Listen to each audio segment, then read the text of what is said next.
All right, so this week we're starting the second part of the two-part series with Richard Cortez, the leader of FOTW, a former Messianic pastor who converted to Judaism and is now leading a Torah education center in Sholom, Arizona. Be sure to tune in and afterwards make sure to like and subscribe and follow on all channels that we are available everywhere that you podcast.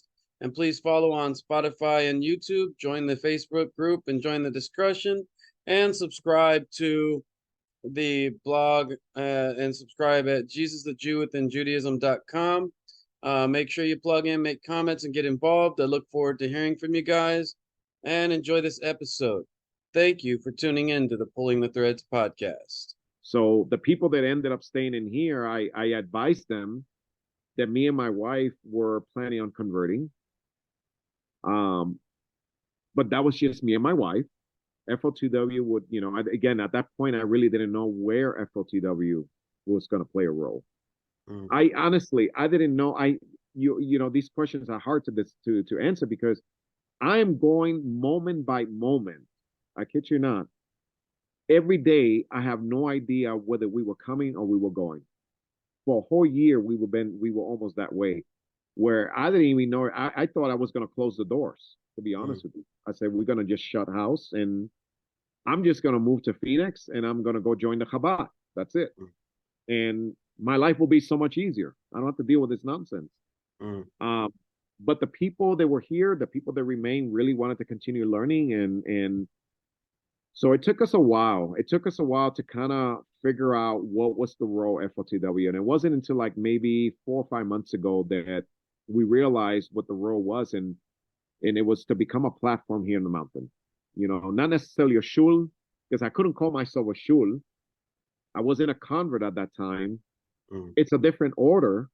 You see what I mean? Like I cannot call myself a rabbi anymore or more, you know what I mean, or pastor. I'm definitely not a pastor, you know what I mean? So I was trying to figure out where's my role now. Like, I went from being up here in the Messianic movement, and now I switch orders and I'm back in the bottom. But I have a congregation still. So it was very conflicting, very confusing at this very moment. And it was at that time that we decided that my wife and I decided that we were going to convert. And so I spoke to the Chabad in Scottsdale. And the leader there, Yossi Levertov, we had a really good conversation, I was involved with the Chabad of East Valley for a little bit. I attended the one down there. I didn't go to the one in Scottsdale, but Scottsdale's pretty small, actually. I've never been to the one in East Valley. Well, most of these Chabads are very small either way. But what's interesting is in this conversation, he gave me Michael Skobach's number. So I try to call Michael Skobach, and of course, Michael Skobach is a rabbi. He's from Outreach Judaism, but he's out of Canada, and he's always traveling all over the world. But he's more like a Kiruv rabbi, and I think that at this point, I was like, you know what, I'm gonna continue looking in Phoenix to find out where and how we can do this, because that's the problem. It's Chabad really doesn't know what to do with people when it comes to conversion, especially with goyim. I mean, their main focus is Jews who are gone astray, and they're trying to bring them back in. But they really don't like to deal with Gentiles for the most part. So that was kind of like a shot there. So I ended up finding Ortzion, and Ortzion had, I'm sorry, let me rewind. I ended up finding online AJU, which is American Jewish University, is out of California, actually. Yeah. I think they're in LA. And they are very, very reputable. Thought about going there. Yeah, they're very reputable organization, actually. A university. You can go there for your undergraduate in rabbinic studies. So AJU had a Kiruv conversion program, and that it was online. So that was another thing. I couldn't leave this place. I'm married to this place, especially now. I cannot leave. And they were the ones that actually introduced me to Ortzion, because one of the sponsoring rabbis in there was Rabbi Green from Ortzion. And I was really excited. Okay, great. So I can do something online. It's still traditional. They still adhere to oral law and all that kind of good stuff. And anyway, I was liking what I was hearing so far. And contact Or Zion, and the rabbi was really, really amazing, really good. And that's how this process started. So in the process of the conversion and building that relation with Rabbi Green, that's when he helped me to land this place logistically. Like, what am I? I can't be a shul. I don't qualify for a shul. So what am I? And that's when he suggested, you got a really good calling up there. You need to be a platform in the mountain to welcome people from, first of all, Jews who are out there who are not observant, for one, and for Noahites who are coming out of the church and they need a place to come. So why don't you make it a learning center? There will be a learning center where a Beit Midrash, basically, and more of a platform to invite those who are from different walks of Judaism, basically, and for those who are not observant. And that ended up being a blessing, I gotta tell you. We ended up finding who we are. I had to end up changing all my paperwork. I had to contact my attorneys. I had to change our name and under our government because we are a legal entity. Had to do all that mess, pay all the fees for that again. It was crazy. It's been a tough year doing this whole transition. And so we became officially, FLTW became a Torah learning center, no longer a Messianic synagogue or anything like that. And so during that process of doing this, of us going through the conversion, I was sharing with everybody in here the things that I was learning in AJU. And I was introducing it in our Torah portion as well. So people were really moved by what we were doing and what we were learning, and they were, asking and inquiring about experience so far and everything and whatnot. And little by little, just families started coming up to and say, "Hey, Richard, we want to convert. How do we do it?" It was just amazing, Jeremiah, because it really revealed our position. It's to facilitate, because you probably can testify to this. When you're coming out of the Messianic movement or out of the church, it doesn't matter. Coming into Judaism can be a very, very scary and intimidating process, because you don't know. That's the whole thing. You don't. There's so much. Once you get it, though, it's very refreshing. Oh yeah, once you get it. So like, I don't know what your experience in Christianity was, but you came from Assemblies of God. So do you remember, like, basically worship service was a concert, the preaching, the altar calls, the gifts of spirit. It's this very performative thing. Right.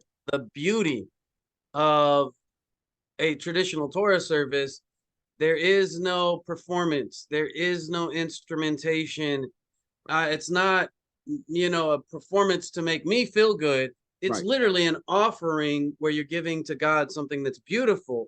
Right. I found that a quiet service without instrumentation, where I'm praying these ancient prayers that are being prayed around the world for thousands of years, to be a beautiful thing, versus I'm dancing and shouting and people falling out and all that kind of wild stuff.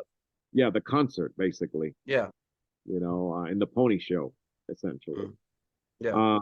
But yeah, it's the experience and what we were experiencing in here, and just the families were really moved by it, I guess. And little by little, we just start getting different families asking, how do we convert? Because we're afraid. Again, because if you're coming at, most of these people come back from an evangelical background.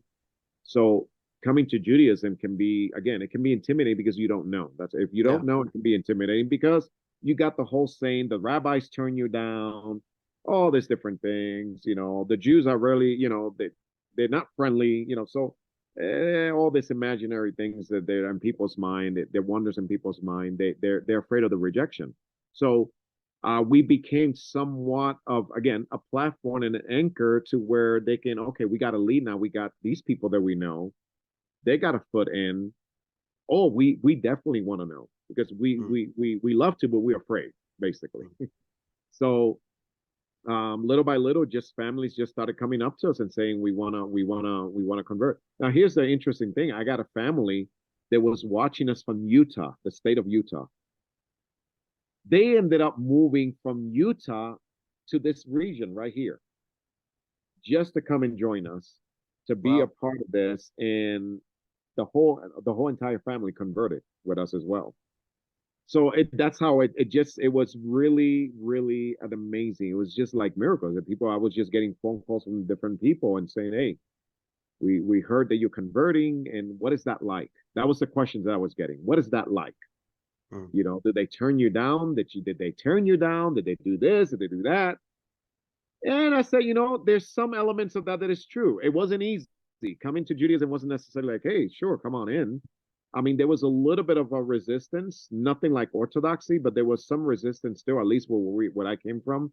It was a bit of, okay, well, we're going to test you out and see if what you made of, sort of to speak, even though they didn't overtly said that, but you could see it. Um, so it took about probably 6 months or so for AJU and Rabbi Green to really be more open to me. Now, here's the caveat with that too. So at this moment in Phoenix, and I'm probably sure you heard of this, Phoenix is going through a lockdown in conversions during this time because of the scandal that took place at Chabad with the missionaries that went undercover as Chabad leaders. And I don't know if you heard of that. That was a big scandal in Phoenix about 6 months to a year ago. Wait, And missionaries went undercover as leaders of Chabad? oh yeah, they Oh, were wow. they were dressed like Hasidims. It was one guy with his son. They were doing Brit Milah. I mean, it's crazy. You know what these guys were doing? These guys were converting people they wanted to convert. They were charging $30,000. They were pocketing Oh, the money. wow. And these are missionaries. May I remind you? That's the whole thing. They're missionary. They were just trying to convert these people. So it's crazy. So anyway, they got caught. Chabad got them. They got caught. So now every Jewish assembly, every Jewish synagogue in Phoenix is in lockdown, high alert, because now they think that everybody that's trying to come into the doors is a what? A missionary. So I was coming in during that time, which was very difficult, is what I'm trying to tell you. So it took a little bit for them to open up and for me to show them that I was genuine, that I was not trying to missionize anybody. So during that time was a little bit tougher. So, but yeah, it all worked out. We ended up proving ourselves, of course, and that's when more families started saying, you know what, we like what we're hearing. We want to be a part of what this is. We want to, even though I was telling people you don't have to convert, you can remain a Noahide if you want, but they wanted this. And it was just basically our walk, what we were teaching, how we were walking. Another thing that I was doing is that right after Shabbos service, I was doing some Musar teachings. And Nice. Musar was really amazing. I think Yeah. Musar really did a lot of it. They loved the Musar. They loved and they were all being challenged with Musar, character building. And I started bringing literatures from, like the outpouring of the soul. It's one of them. And a lot of the Musar groups and that are obviously Orthodox, but it was just like, wow, it was life-giving. So every week we will meet, people will come and they will share their experience. Hey, I was challenged this week with this or that. And I was reading what you were teaching on the Musar book, and I put it to practice. And guess what, Richard? This is amazing. I'm actually getting answers. We have marriages that were falling apart here. They ended up being restored. And we were not even doing that intentionally. That's the funny thing about it. It's not like, Yeah. okay, we sit down and have a marriage council. We're just sitting teaching Musar. And they're Yeah. listening to this and they're like, whoa, they're putting it to practice. So much of this was not much. All of it was Hashem. It's just the whole thing. People just became in love with Judaism. And they said, you know what? We want to go on board with you. We want to follow what you're doing. We see the validity in what you're doing. We see the changes that it's making in our lives. And we see the changes that it's making on you, they said. And they just all jumped the wagon. They said, we want to come and we want to be part of the nation. So that's really how that kind of evolved. It just started with classes and after classes, after Shabbos, like I said, we will gather, we would do classes and really just doing the classes and showing the MS of these classes and the MS of the Torah, the MS of Tanakh, really all of that did it in essence. Well, amazing journey, amazing story. So did you go to the mikveh in Scottsdale for your part of your conversion?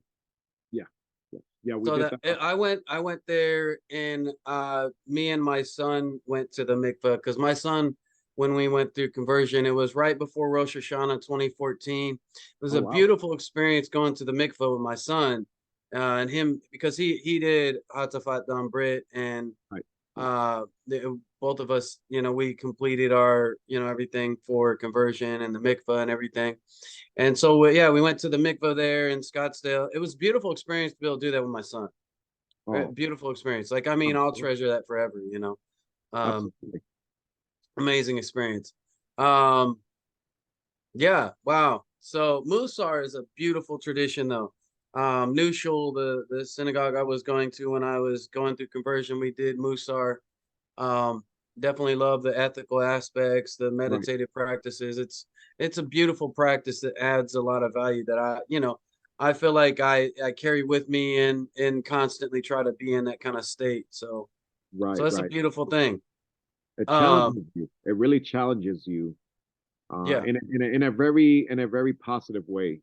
Um, and I love the practice of hitbodedut as well, which Musar connects us with hitbodedut, and it's in Jewish, that in Jewish prayers we got keva, which is our prayers are fixed prayers, of course, they're orderly prayers. Mm. Hitbodedut kind of breaks that cycle of keva, and now you go from keva to kind of kavanah.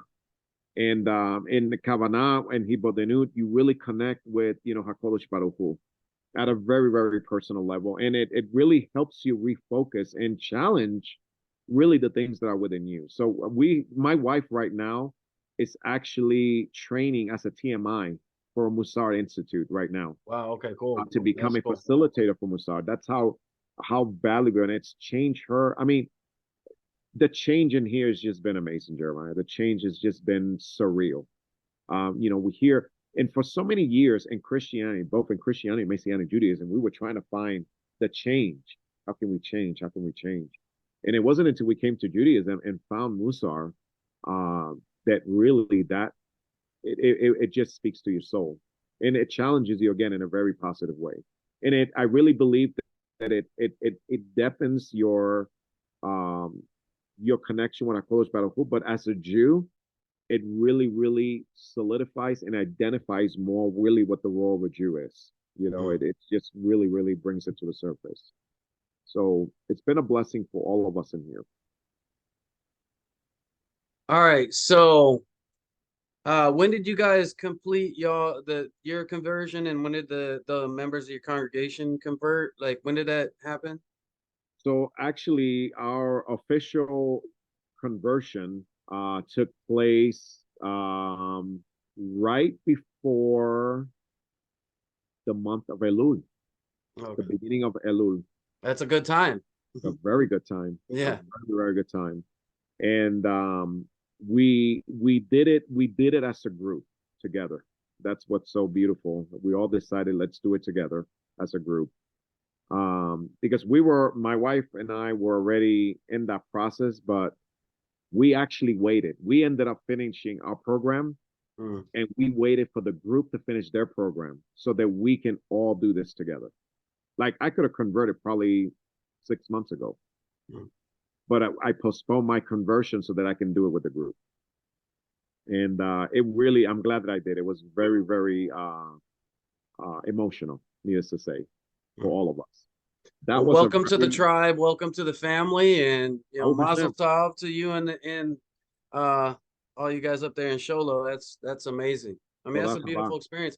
I mean, you got to do it with the group of people. For me, it was doing it with my son. Right. It's something I'll treasure forever. It's a beautiful thing. Oh, absolutely. So, now that you're here, I mean, it's a new year, Rosh Hashanah started, last Rosh Hashanah. So full year you've transitioned here. I'm gonna want to check in, next Rosh Hashanah and see what it's been like since, between now and then. Um, Right.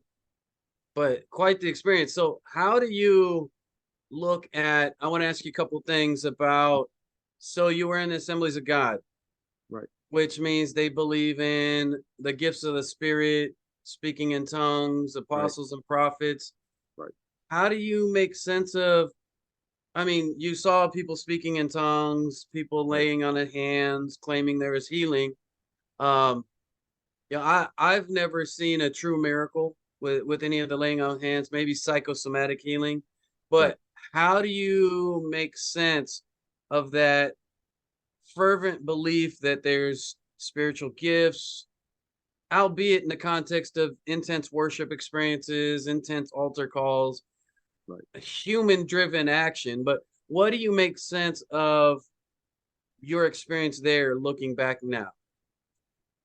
Wow. Well, to be honest with you, even though I was involved in the Assemblies of God, that was one of the things that I always had an issue with, to be honest with you. Theologically speaking, I never saw eye to eye when it came to that.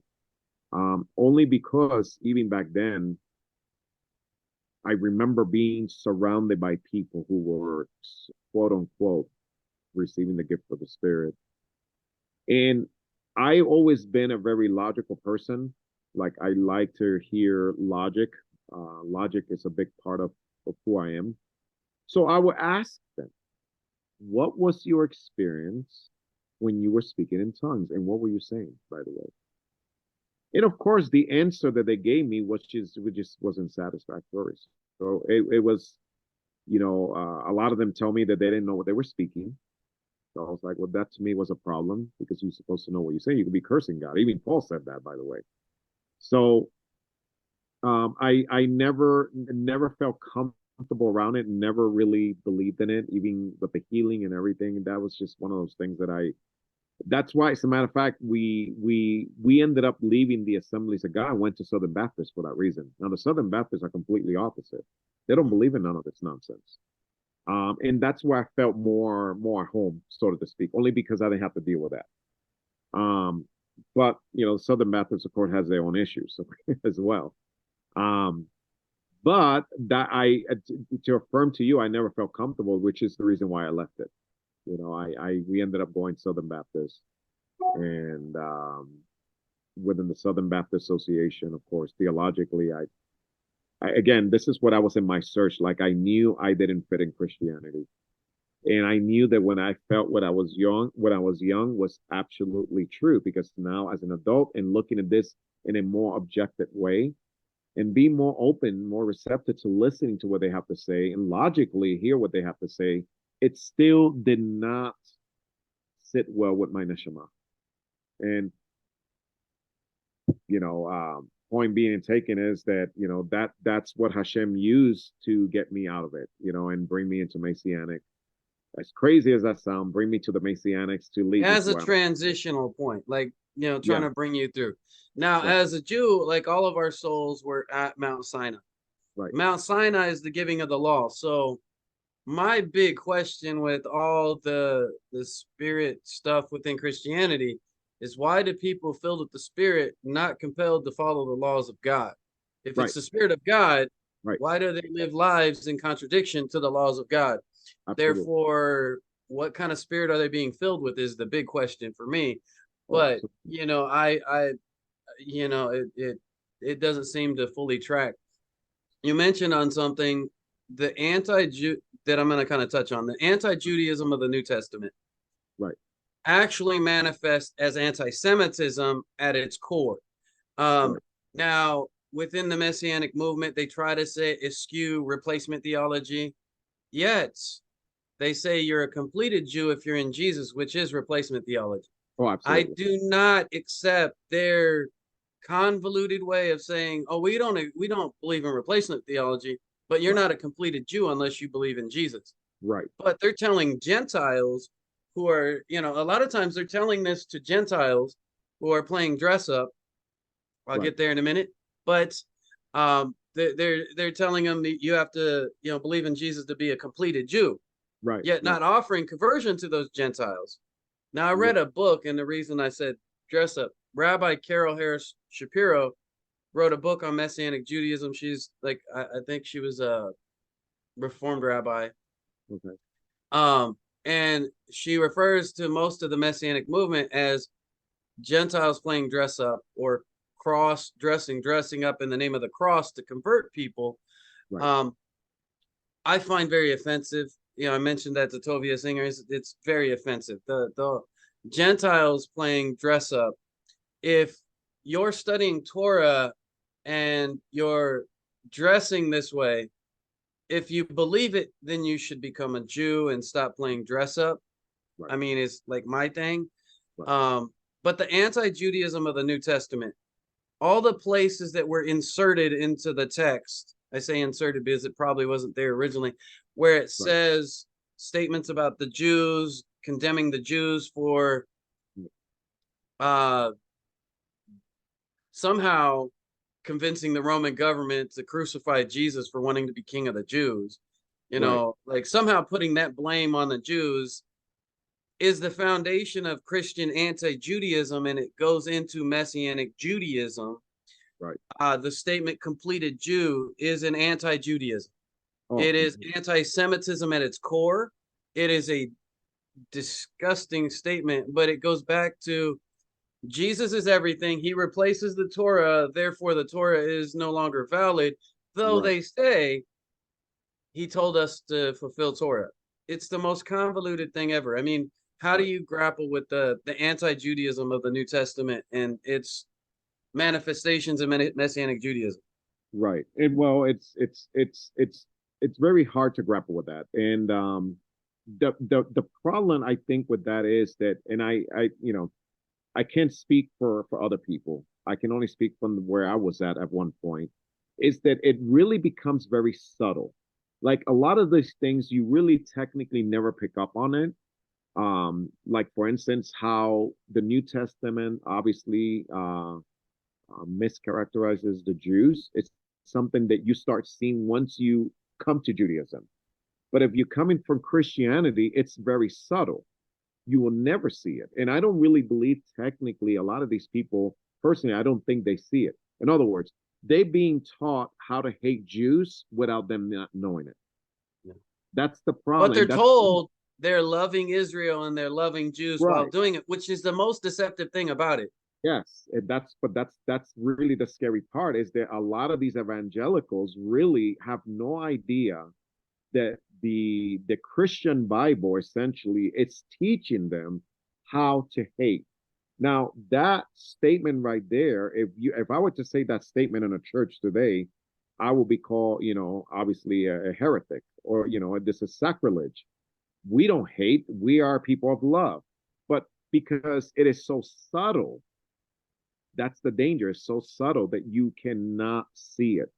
I know for me personally, I never saw it until I started digging more into Judaism. Then you can start picking up and stuff like that. But that's the dangerous part about it. And yes, they're supporters of Israel. We love Israel. We love the Jewish people. And that's the danger. You see, it's coming very, very in a very deceitful manner. So my heart goes out to them. I believe that in the time, I mean, we see this in the prophecies with, Zechariah and Jeremiah. Time is going to come and the Gentiles, the Goyim are going to awaken. They're going to see this. But it's so dangerous. And here's another thing with the Christian Bible too, which I testify for sure. What can you fish out of that? You got, for instance, and this is what I presented to the people in here. This is what's so complicating about it. So on the one hand, you have Yeshu saying that the Pharisees and the teachers, they sit in Moses' seat. Whatever they tell you to do, that they do. You know what I mean? But then in other gospels, it seems like he's calling them sons of devils, and you know what I mean? Like the narrative, it just doesn't flow. No. So it's one of those things where this is part of the reason why I stopped teaching it. People ask me, well, why don't you just teach the good stuff? I say, why would I want to teach the good stuff? What good stuff?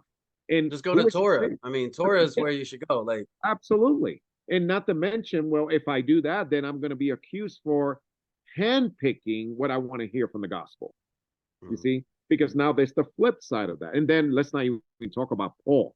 We're not even getting into Paul. But I mean, this is my point, is that it doesn't flow. So I I affirm with you. I generally believe that the church fathers inserted a lot of stuff in there. As a matter of fact, and you probably know this, the narrative and the, you got the synoptic gospel, you got the gospel of John. So in the gospel of John, which is the most popular scripture that you always going to hear in the church, and that is of the woman who gets caught committing adultery, which when you come to Torah, you start reading that and it makes no sense. So they take her out, right? You know the narrative. They bring her out, and of course here comes Yeshu comes to save her, and whoever is committing no sin may cast the first stone. Well, as it turns out, even Christian scholars today confer that none of that existed. None of that you're going to find the original Greek. It was all inserted afterwards. No, Marcion invented that pericope, and it was inserted in 22 different places in the early manuscripts until they settled on where it's at now. So that was actually a parable invented by Marcion, who, by the way, the Gospel of John was first widely distributed by the Marcionite community, who Marcion wrote the first gospel and the first collection of Pauline epistles that he found. And after that, then we start having the epistles and gospels. So there's a whole lot of questions there. Right. Gospel of John was probably invented by the followers of Marcionite. And therefore, like that's just a fabrication. Just knock that one to the side. The synoptics have so many problems that you touched on. Right. But so well, and you could see that. You could see it so clearly, in this particular passage, which makes perfect sense that Marcion would do this. You see, and again, it's very subtle. This is the subtle part. I never saw this, but what do we see there? The Jews are going to condemn this woman and kill her. And lo behold, now comes Jesus, the new covenant, and now he's going to save her. You see, it's the Pharisees versus Jesus, and Jesus wins, by the way. You see, so this is the kind of stuff that, again, it's very subtle. Most people would never see it because they're focusing on the fact that she got saved. Now, you and I both know from a Torah perspective, this is completely mashugana. No Pharisee would have ever done that because you need witnesses. The witnesses are not even there. The guy that should come in. Again, there's so many. Obviously, whoever did this does not know Torah. This is the point, you see? So you know that this is completely shekel, is my point. So it's again, this is where I see that why follow a book that is inconsistent? Why follow a book that contradicts itself, by the way? And yeah, this is one of the things that I started sharing with the group, and we starting to see as a group, we starting to see a lot of these things that people never saw before. And again, that being right there, that part in the gospel. Who were to ever conclude that that's an anti-Semitic chapter right there? Like, if you were to read that, if you're in the church, you would never say, you know what? This chapter is teaching me how to hate the Jews. You would never pick that up. You would never pick that up when Pontius Pilate is trying to save Jesus and the Jews are trying to crucify him. You will never conclude that. But you see, again, it's all embedded in the story. So people become haters of Jews and haters of Judaism. There's no way you can possibly read the Christian Bible and have a love for the Jews. There's just no possible way. And this is really the problem that we're dealing with today. Most of these people who are anti-Semitic today, they're anti-Semitic because they have no idea that their own Bible is teaching them hate. And it's a big problem. It's a huge problem. I mean, starting in 2016, 2015, there was a lot of synagogue shootings. I was on the security council at my synagogue. We've had to implement all kind of security protocols, fences, armed guards, a lot of things because of the current culture. I'm going to touch on this, that has based in Christian Zionism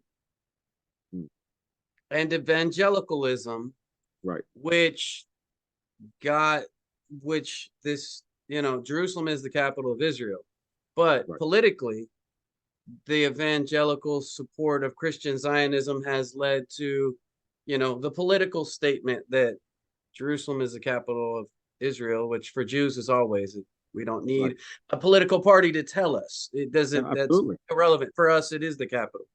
Right. But within this movement, the problem of anti-Semitism within Christian Zionism, because of apocalypticism, they're praying for the demise of the Jews in this end time battle with Islam, because then Jesus will come. And so this is the thing about Christian Zionism. We love Israel. We support Israel. We want to, support the building of the third temple. Right. Yeah, but it's the story of like there's a guy at the top of the mountain and the rattlesnake is saying, "Take me down the mountain. It's freezing. I don't want to go down the mountain, but I won't bite you." Right. And he's saying like, "I'm your friend. I won't bite you." Eventually, he convinces the person to take him. They take him down. As soon as they put him down, boom, rattlesnake bites him. That's the thing of like, oh, they love Israel. But they don't love Israel for the sake of Israel. They love Israel for the sake of the end times battle where Jesus comes to save the Jews who are being slaughtered by Islam, according to their end time prophecy. And so their support of Christian Zionism and the politics behind it is there's embedded anti-Judaism in that you need Jesus and Jesus is going to save from this end time battle. It all comes back to the anti-Judaism in the New Testament. So I become uncomfortable with, well, we support Israel. Well, do you support Jews for Jews and Israel for, for Jewish people or Jewish means, or because you're looking for this end time battle? And, one of the things I've been talking to a professor in New Testament studies who is not a believer, he's into the historical critical method, about the concerns about stuff like Waco and within the Pentecostal movement, there's the Neo-Apostolic Reformation, a group of people who are politically involved because of they support Israel, but they also support Messianic Judaism because they want to convert Jews. Right. And it's anti-Judaism, and I have a huge problem with it. I mean, have you seen the dangers of the Christian Zionism or their anti-Semitic involvement? Absolutely. I mean, when you look at, and for the most part, a good portion of the conservative evangelical movements, to add to what you're saying, the other aspect of this is also that serves the reason why they're trying to convert all these Jews is because this is going to bring back Jesus, essentially. They believe that we need to convert the Jews in order for Jesus to come back, which is why you have so many groups out there and so many missionaries in Israel today. Aside from the political aspect of, the Holy Land being the capital for the Jews, in their mind is we wanna speed up the second coming of Jesus, and in order to do that, we have to convert all these Jews, and this is unfortunately the stuff that Paul teaches in his letters as well. The tactics and the deception that they use, again, this is all advocated by Paul. I mean, Paul says in his letters that the gospel is to be preached in what? In pretense or truth. So it's again, it's got a bifold in here. You got the political aspect of it, but then you got the unfortunately also the prophetic side of it. And the prophetic side of it, in their mind, the prophetic side of it is we want to advance that. So you got these convoluted ideas from all these different evangelicals in Israel, and this is what's giving birth to this anti-Semitism. And it still comes back to, it's the Jews' fault at the end of the day, And by the way, we have now the medicine to fix them. And that is, we bring Jesus to them, and yeah, it's a mess. It's a complicated mess. It's something that I believe you can't stop what Tanakh said is going to happen. Now, here's the thing. Tanakh actually speaks the truth. You and I both know that. And we know that a time is going to come where they're going to say, we have inherited lies from our fathers. The Jews are not the ones that are going to be coming to the Christians saying we have inherited lies from our fathers. It's interesting. It says the Gentiles are the one. Jeremiah 16:19 says the nations will come, not the Jews. Yeah. So I find that very, very interesting. That one way, even as crazy as things are right now, and things are getting very, very heated, and I really believe, like many, even Tovia said it, many of the rabbis say, we're approaching that messianic age because of a lot of things that we've seen. The awakening for once of the nations coming. You know that the conversion rate in Israel right now is at the highest ever in history. As a matter of fact, they're turning down people right now because they can sustain them in these conversion programs. And most of these conversion programs come from evangelicals. So there's something very interesting that even though it's really confusing out there right now, and there's so many different voices that are taking place, we actually finding that there's a lot more evangelicals who are actually converting to Judaism than Jews converting to Christianity. So of course, Christians will never share those numbers, but No. you know what I mean? So they go and they'll go to Tel Aviv and they'll convert, they'll sit there and they'll convert an unbeliever, an atheist, for instance, who's never studied, by the way. I mean, these guys are not, these missionaries are not converting guys from the mirror, you know. But they don't share that with you. We don't look how many hundreds of Jews came and they converted, you know. Yeah, you go to Tel Aviv and you get all these people who never, who don't know Tanakh, they're going to convert, of course. But it's interesting, if you look at the conversion rate in Israel from the Christians who are becoming Jews, these guys are coming from seminary school. These guys are theologians. These guys who are studied.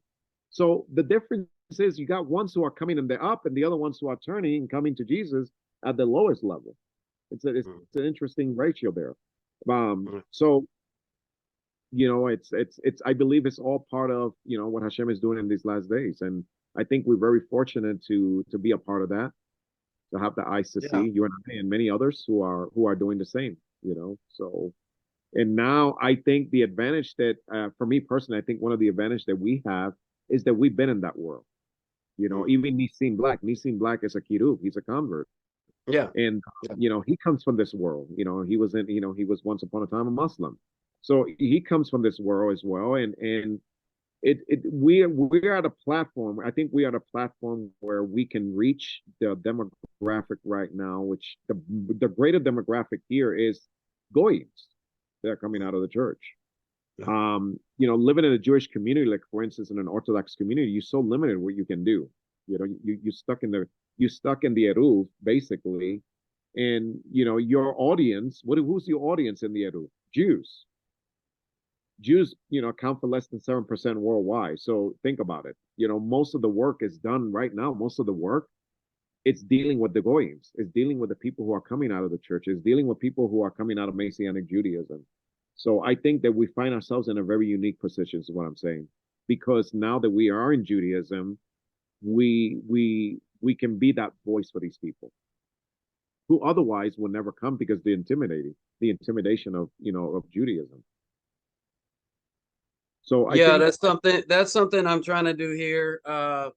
There's another Messianic pastor that has been on a few times, that former Messianic pastor. I was involved with I went to Bible college, was involved in ministry, was involved in the Messianic movement.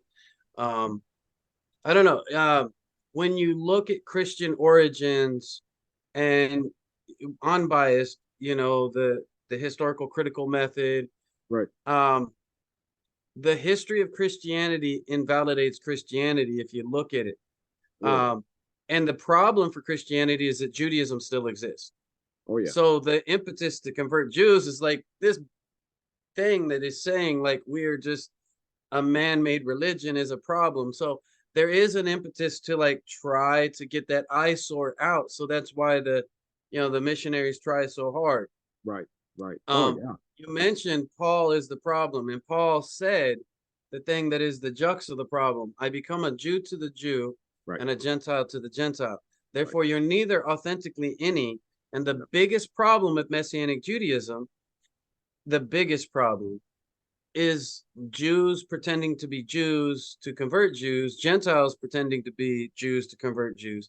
But there are the authentic, Gentiles who want to get back to the Jewish roots of Christianity. They need to go to Judaism, the source, you know, when you were young, you experienced a Jewish experience, and it was authentic. Right. Therefore, the inauthentic, you're able to compare that. Absolutely. But the idol Jesus makes it hard for it. You know, when I got married, I wanted a Jewish wedding and I wanted to raise my kids Jewish. I didn't want to raise a Messianic Jewish. I just didn't think my ex now, my wife at the time would have been okay with it. And so Right. as a means to appease, that's what I chose. Um, but I don't feel I was as attached to that, because for me, when I was a child, I had read the Tanakh twice through, read the New Testament once, but the Tanakh for me was like, okay, this makes sense. And then the New Testament, I was just like, there's a Right. lot of things that just doesn't gel. It contradicts. I need to go back to this. And my problem always with when I was a Jehovah's Witness, when I was a Christian, when I was Messianic, I'm like, this doesn't jive with the Tanakh. Right. And so for me, you know, looking at the authentic, it was good that I had that experience first, because all this other stuff, it's like, I felt like I had to go through it so that I could understand and answer the question. Right. Right. Right. But you know, I try, you know, through my, my YouTube channel here and my, blog, I'm trying to disseminate information to help people on the journey, in the same path. You know, when I was in Messianic Judaism, my only understanding was like the original was Jewish. Right. Christians should get back to Judaism. Right. And Right. the more I realized Messianic Judaism wasn't that, I Right. was like, well, I should be Jewish, and that's, whether or not a person is a Noahide, or that's their personal choice. My Right. goal isn't to make Right. Christians Jewish. Right. Um, it's just to disseminate proper information. Right. Like Tovia Singer said, proselytizing isn't necessarily a bad thing, because if you're giving good information, it's good. It's Right. the Right. deceptive tactics. It's playing dress up to convert. It's Right. the veiled anti-Judaism of a Mhm. completed Jew, the stuff like that. Right. So looking back at your experience, to kind of summarize it, Mhm. how do you look at all that now, and what would you tell your younger self, like Mm. your process? Wow. Um, Looking back now, um, if I would have had this information, say 20 years ago, um, I will say probably, get in your car and squeal tires out of there as quick as you can. And that's for a refund.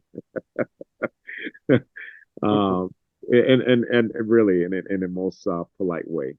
I want a refund back for all the tithing that I gave, and yeah, it's I often try not to think about that, only because I don't want to fall into anger, and it easily could happen. Easily you can become very very just bitter, only because all the years that you wasted, all the years that you come out of the church and you were deceived in the church, right? You come to Messianic Judaism and you're like, wow, this is the authentic way. Now these guys are the true guys, man. Wow. And then to find out that these guys all along were just plain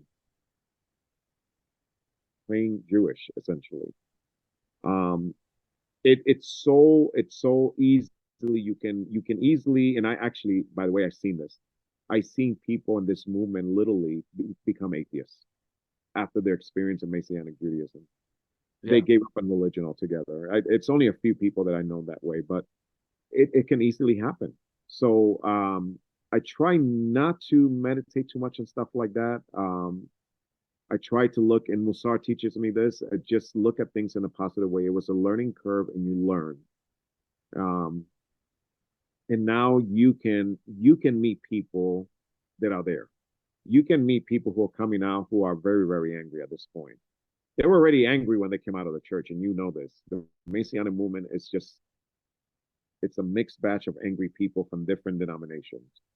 Mm. Um, and now with with this coming in light, and I think that's what's happening. I think people in the Messianic movement are really just afraid because they were already lied to.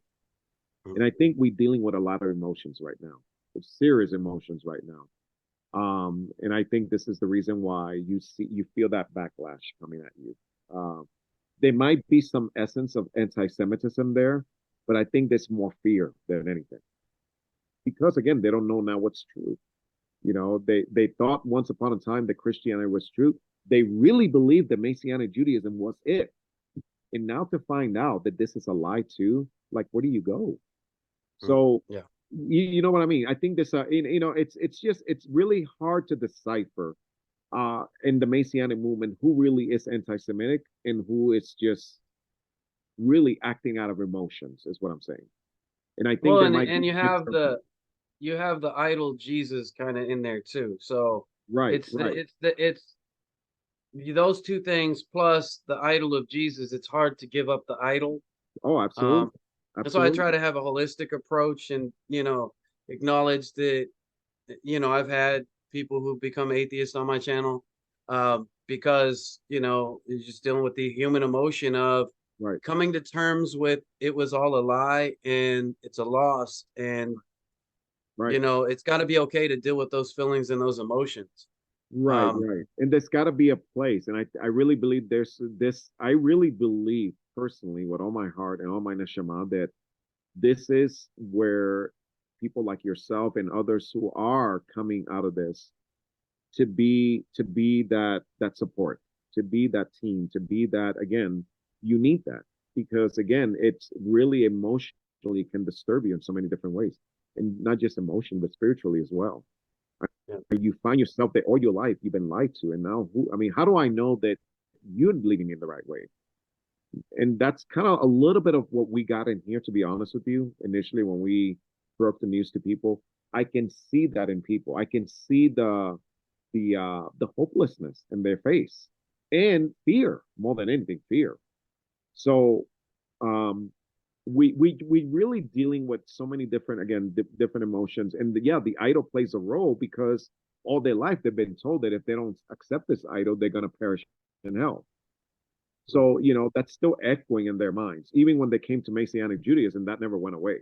It was still yeah, always embedded there. So now I think what's happening is that they actually have to face the reality that, hey, the man that you thought was going to save you is actually not going to save you. So there's a great right, fear. There's a yeah, great fear now, like, okay, you mean to tell me that I'm the one responsible? mhm, You see, that's yeah. and all your life you've been taught there's nothing that you can possibly do to save yourself. Yeah. So now you come Well, into and to come to a place like within Judaism, uh, you know, we we elevate the Sadiq, the righteous person, right, right? I mean, the goal of Musar, is to become an ethical person. So I absolutely, mean, it's different. Salvation for the Christian is personal, whereas salvation for the Jewish national, right, right? It's a different concept. absolutely. I realize that we've been going for about 2 hours, so I Oh want to wow, kind yeah, of bring it down. I'm gonna have yeah, to break this into two different ones, which is fine. right. Um, I wanna leave it on this last kind of question and note. Um, so within Judaism, Jesus has no place, and Right, as far as history, he's a marginal Jew. right. Judaism has no place for a single rabbi. What do you make of the historical Jesus? Do you believe he is a person or a myth? And for you now in FOTW, what role does he play now? Well, in FOTW, he actually plays a zero role for us right now. We tend not to look back anymore at that. We're looking forward. So for us here, he means nothing, absolutely nothing. And I can honestly say that for everybody in here because they have voiced that. Historically speaking, I'm really don't have a position on that. I mean, at one hand, he could have been a rabbi from the Galilee who, which by the way, historically speaking, many Jews were crucified. Jesus was not the only one, by the way. Yeah, And they were crucified for ideas that were conducive towards the Roman Empire being destroyed. The Zealots, for instance. So, you know, he could have been a rabbi from the Galilee who had a decent following, and he was speaking terminologies that were really coming against the empire at that time, and for that he got crucified. And Rome then took his persona and made this new Jesus type of persona that we see today. There's that one option. Or he could have been really truly a false prophet, the false prophet of Deuteronomy 13, obviously. So it's kind of hard to pinpoint it. Only, I mean, if you're basing it on the gospel, it's kind of hard because you see a Jesus who is pro-Torah, a Jesus who is just a man, who says the Father, you know, all the prayers go to the Father. We see that element in some of the gospel, but then we see other elements of the gospel where he deifies himself and he makes himself co-equal. So it's kind of hard to decipher to the whole thing. Where I stand is, I really don't care because he means nothing anymore. You see what I mean? We here at FOTW, we waiting for the true Mashiach. You see? And what Jesus was, it really, for us, it doesn't matter because it's not going to change my position and where we're heading, is what I'm saying. Like if I were to find out tomorrow, hey, as it turns out, Jesus was real and he was a rabbi from the Galilee. Okay, that's not going to change my perspective. It's not going to change my relationship that I have with Judaism today. Or if I find out that, by the way, he really was teaching heretical stuff and he was making himself co-equal with God, and okay, then he's the prophet from Deuteronomy 13. Either way, doesn't make a change for us because we are embarking in a journey and we are in the emes right now. We're loving the Tanakh and we're waiting for the true Mashiach. And we understand that as part of being the nation right now, our role is to usher the Mashiach. You know, as you probably know this, in every generation, the Mashiach could have came. Yeah. But Israel wasn't worthy. So why? Because sinat chinam, baseless hatred. So what I'm trying to focus here at FLTW is in character building. That's really the weight of our organization right now. Let's work on character building because this is one of the reasons why, again, Mashiach never came in the generation. It could have. He could have come in a generation. In every generation, there's an opportunity for Mashiach. As you know this, in Judaism, we teach this. So I want to, instead of looking so much at what Jesus probably is or isn't, I want to focus on ushering the true Mashiach. And here, that's our focus. Our focus is, let's get rid of baseless hatred. Let's get rid of, you know, the bigotry and especially contention amongst brothers and sisters. And I got to level with you. People that come in here, I had Tobias Singer be here this summer. I had also Rabbi Pinchas Taylor from the Chabad and Plantation was here. Both of these rabbis gave us such a great, I mean, they were just like mamash tovim when they saw this place. Because they were like, wow, I've never seen a place where people actually get along this well.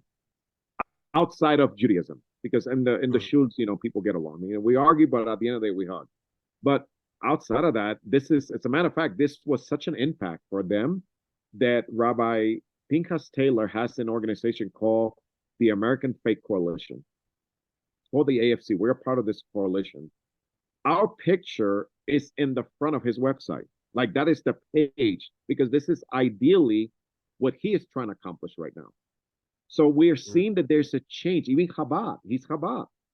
And he's trying to introduce this to the Chabad, basically. So what we're doing here is not, you know, not trying to, you know, we do dig into the Divrei Torah. We do dig into the Shulchan Aruch. We do follow halacha. We're learning more halacha, where we fit in more in the halachic issues and whatnot. Those are good things, you know, walking as a Jew, keeping kashrut, all these different things. But none of that matters if we hate each other.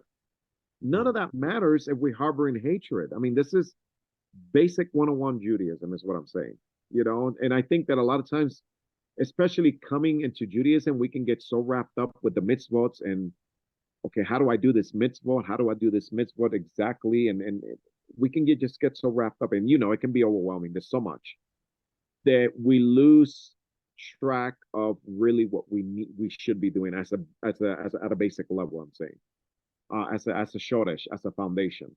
So for us today, we're not really preoccupied with Jesus. We're really just more preoccupied in how can we make an impact in Judaism? And what we're doing in here, I love it. You know, again, I converted Masorti, but I'm dealing with Orthodox right now. Mm. That's, you know, and our halacha is Orthodox for the most part. And I mean, I got Rabbi Green. He's conservative. So what I'm trying to do is I'm trying to bring these rabbis together. You know, even in Judaism, there's a political issue, as you know. You know, Yeah. And I think that this is the area where we want to try to again unite, because you know, guess what? When a Nazi comes knocking on our door, he's not going to care whether you're a Masorti, whether you're Mizrahi, or whether you're Ashkenazi, or whether you're Sephardic. Yeah. You're a Jew at the end of the day. So our heart, it's more focused on that. We just really don't focus anymore on the past or on Jesus or what he was or what he could be or whatever case may be. We see a bigger picture here right now. Well, it's a beautiful thing. Sounds like you've had an amazing journey. I mean, it's been a blessing hearing your story. Thank you. All right. So any final words here for the audience? And well, I just want to encourage the audience to really take the time to study. Number one, don't study by yourself. That can be dangerous. It's important for us to be objective when we come into the scriptures, be objective to it. And really take the time to really examine the Christian Bible versus the Tanakh. Judaism is a beautiful, beautiful walk. It is obviously the containment of the emissaries there, and I want to encourage everybody in the audience to really take that time to really explore. Because I will say this, I forgot to mention, I have people that are calling me from the other side of the country that I've never even heard of before. One of the things, because again, Jewish news is just going everywhere. So one of the things that I'm hearing that I thought is very interesting is that since people have come to this awakening, one thing that they say, and they all say the same thing, that they feel a load off their shoulders. They feel freedom. When they finally let go of Jesus, it was like, yeah. wow. You know what I mean? Like, Yeah. Like the hardest point is letting go, but once you let go, there's freedom. So Feels I good, would yeah. encourage everybody in your audience to trust in God at the end of the day, and to know that you're not alone in this. There's many of us who are coming to this awakening, and be a part of that prophecy of Zechariah 8:23, when 10 men from the nations will grab the cloak of a Jew and say, "We'll hear that God is with you." Be a part of that in these days, so that we can usher the true Mashiach. And don't be afraid to let go of Jesus. Oh, absolutely. So you made a statement that about not studying alone. So that was something that Jehovah's Witnesses would say, is that you can't understand the truth on your own without the society. Right. When you say that, you're talking about the Tanakh within the Jewish community. What exactly are you saying? Because Yeah. that Yeah. can be misapplied, and so I Right. want to situate that properly. Absolutely. So, when you said don't study it by yourself, it's going to be depending on the individual, number one. Your level of understanding of Tanakh, number one. If you're not very skilled in knowing Tanakh, my recommendation is that you will go obviously to a Jewish rabbi to help you kind of decipher a lot of these things in the Tanakh, because it's very, very important. Culture plays a huge role. Context plays a huge role. Language plays a huge role. So Yeah, trying to somebody who understand. speaks Hebrew fluently. Yeah. Yeah, I mean, if you speak fluently Hebrew and you can read Hebrew fluently, by all means, all I would tell you is go back and read it in Hebrew. That's that. Very simple. But I suspect for the majority of the people, that's not the case. And that not being the case, it's always good to team up with somebody that has been doing this for a while, or a rabbi who obviously has been doing this all their life. But you want to definitely surround yourself with people who kind of know what they're doing. So yeah, it could be interpreted as, yeah, you don't want to just depend on somebody, but we're not asking you to go back to the church for this. We're not asking you to go back to the watchtower for this. We're asking you come to Judaism for this. So, and that's really the case. It's where you're going to, and if you don't have the ability and the capability to do this by yourself, because as we can see, the Bible can be interpreted in many different ways. Yeah. So, Culture, context, and language is important in studying any text. The absolutely culture is the container of the traditions, the right, language. I mean, any language, the sages say to translate is to lie. That is why we study in Hebrew, so we can understand for ourselves. right, right. So, very important things. Well, this has been a very beneficial talk, and I'm thankful we got to do this and we got to touch on this. I like interviewing people who've had an interesting journey, a similar journey. Um, I felt like Goldilocks and the Three Bears. I had to try out a bunch of stuff before I found out where I was supposed to be. Sure. But my soul was always here, at the feet of Mount Sinai. Um, Amen. so it's been a blessing. And yeah, have a good night and Thank you for Shavua having me. Tov and Shana Tova since it's a new year. Oh, Mazel Tov for joining the family. oh, for sure. Um, Thank you. Baruch so haba. And all right. look forward to hopefully we can meet in person. And again, thank you for having me in here on the show. I look forward to more journeys because, as you know, Judaism is a journey. So we'll see where we're gonna land. We know we're gonna be in Judaism, but where now from here? Where do we go? So Yeah, it's a good thing. It's a really really good thing, and I'm looking forward yeah. to sharing that with you as I go along on my journey and to hear your journey as well, and where we are landing. So it'll be a good thing. Well, sounds great. I'm glad we made this connection and onward